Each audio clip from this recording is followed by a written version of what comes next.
ఇసుక రీచ్ల వేలం అంశంపై తెలంగాణ అసెంబ్లీలో వాడివేడి చర్చ జరిగింది. ఇసుక రీచ్ను పారదర్శకంగా వేలం వేయడం ద్వారా ప్రభుత్వానికి పెద్ద ఎత్తున ఆదాయం వచ్చిందన్నారు మంత్రి కేటీఆర్. కాంగ్రెస్ హయాంలో కనీసం ఏడాదికి 10 కోట్లు కూడా దాటలేదని, కానీ తమ ప్రభుత్వ హయాంలో 100 కోట్ల రూపాయల ఆదాయం ఖజానాకు చేరిందన్నారు.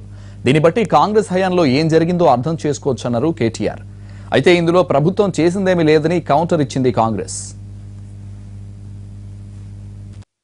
ఈ రోజు తెలంగాణ ప్రభుత్వం తీసుకున్న నిర్ణయాల వల్ల అధ్యక్ష 2015-16 సంవత్సరంలో ఇసుక నుంచి వచ్చిన ఆదాయం రాష్ట్ర ప్రభుత్వానికి గతంలో 10 కోట్లుంటే 370 రెట్లు పెరిగి 375 కోట్ల రూపాయలు ప్రజల సొమ్ము ప్రజలకు వాపసు వచ్చింది అధ్యక్ష.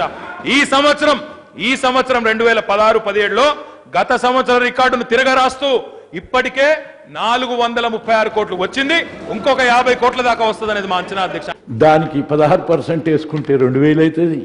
మరుసటి సంవత్సరం మళ్ళీ 16% వేసుకుంటే 2400 అవుతుంది.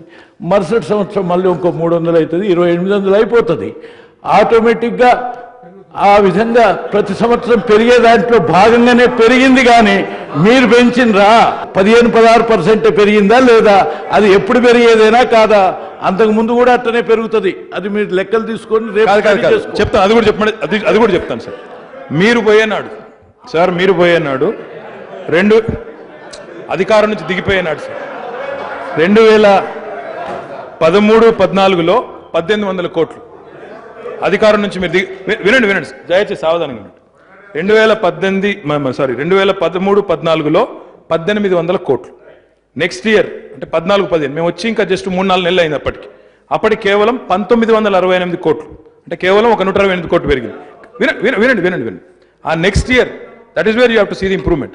మీరు అన్నది 13-14లో 1800 కోట్లు, 14-15లో 1968 కోట్లు.